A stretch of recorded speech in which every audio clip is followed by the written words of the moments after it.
গৌতম দেখতে পাচ্ছ আমি বর্তমানে সেই রাস্তায় আছি যে রাস্তা কিনা পটলাপোদার বাড়ির দিকে যাচ্ছে। এই হচ্ছে সেই পটলাপোদা যে পটলাপোদা কিনা আমাদের ওয়েস্ট বেঙ্গলের মধ্যে ফেল করে লাস্টের দিক থেকে প্রথম স্থান অধিকার করেছে। আমি এখন চলে যাবো সেই পটলাপোদার বাড়ি। হ্যাঁ হ্যাঁ হ্যাঁ, দেখতে পাচ্ছ, ঠিকই দেখতে পাচ্ছ, এটা হয়তো সেই রাস্তা। কোনো একটা সময় পটলাপোদা এই রাস্তায় খেলে বেড়াতো, মাগিবাজির পোঙা মেরে বেড়াতো। একটা সময় এই রাস্তায় পটলাপোদা হাঁটতো। এখন কুটি কুটি পায়ে পৌঁছে যাবো আমরা সেই পটলাপোদার বাড়ি, আর কথা বলে নেবো তার সাথে সে কি করে এই নজিরটা করলো এবং তার এই কনফিডেন্স লেভেলটা কোথা থেকে আসলো, তার এই মোটিভেশনাল কোথা থেকে আসলো। আমাদের ইয়ং জেনারেশনকে সে বলতে পারে আমাদের ইয়ং জেনারেশন পরবর্তী জেনারেশনটা কীভাবে পরবর্তীকালে মাধ্যমিক পরীক্ষা কীভাবে দিলে তার জায়গায় আসতে পারবে, সব কিছু নিয়ে আলোচনা হবে আর দেখে নেবো। চলো গুটি গুটি করে চলে যাই ক্যামেরাম্যানের সাথে। হ্যাঁ গৌতম, আমরা ঠিকই গুটি গুটি পায়ে ক্যামেরা নিয়ে পৌঁছে গেছি আমাদের সে পটলাপোদার কাছে। সে আজকাল ওয়েস্ট বেঙ্গলের স্টার, সেই স্টারের কাছে পৌঁছে গেছি। স্টারের সাথে কথা বলে নেবো।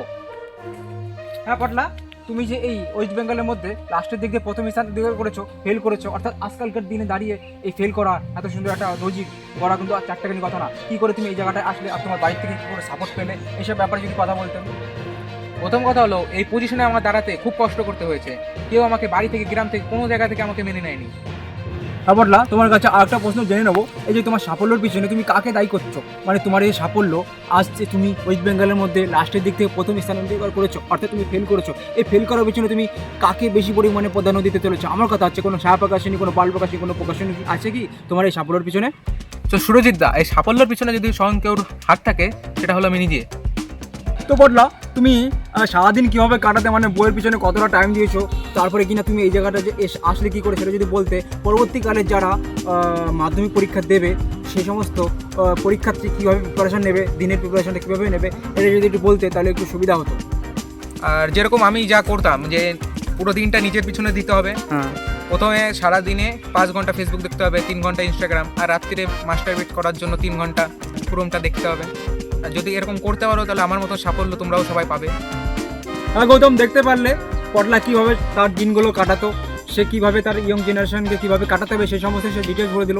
এরকম করে যদি কেউ চলাফেরা করে তাহলে সে তার জায়গায় সে চলে আসতে পারবে। পটলা, লাস্ট কোশ্চেন আমি তোমার কাছে জানতে চাই যে তুমি তোমার পরবর্তীকালে যে তোমার ভাই বোনেরা যারা মাধ্যমিক পরীক্ষা দেবে তাদের কীভাবে প্রিপারেশন নিলে তোমার এই জায়গাটা আসতে পারবে, এই যদি একটু বলতে পারতে। তো পরবর্তীকালে যারা মাধ্যমিক পরীক্ষা দেবে, যারা পরীক্ষার্থী আছে এই বছরও যারা দেবে, মানে মানে 2026-এ যারা দেবে, তারা কী করলে এই জায়গাটা আসতে পারবে যদি একটু বলে দিতে।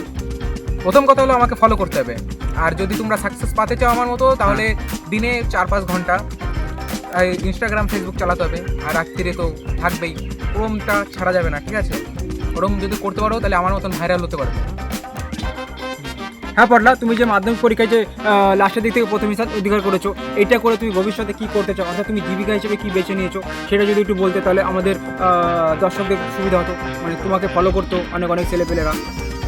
তো সুরজিৎ দা, তুমি বুঝতে পারছো আমি মাধ্যমিকে ফেল করেছি, তাও লাস্টের দিক দিয়ে ফার্স্ট হয়েছি।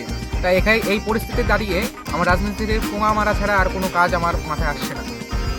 তো গৌতম, দেখতে পারলে আমাদের যে স্টার মাধ্যমিক পরীক্ষায় প্রথম স্থানে করেছে, তারপর লাস্টের দিক থেকে সে পটলা, তার ইন্সপিরেশন কাহিনী, সে পরবর্তী জেনারেশনকে কী বলতে চাচ্ছে সেটা তো বুঝতেই পারলে। তো যারা আমার নিউজটা দেখছো, যারা নেক্সট টাইমে মাধ্যমিক পরীক্ষা দিতে চাচ্ছ, যারা ফেল করবে ভাবছো, তাদের ভবিষ্যৎ এটাই হবে, রাজনীতির পোঙা ছাড়া তারা অন্য কিছু মারতে পারবে না। ক্যামেরাম্যান কিশোর, হাতে সুরজিৎ, বিমল টিভি।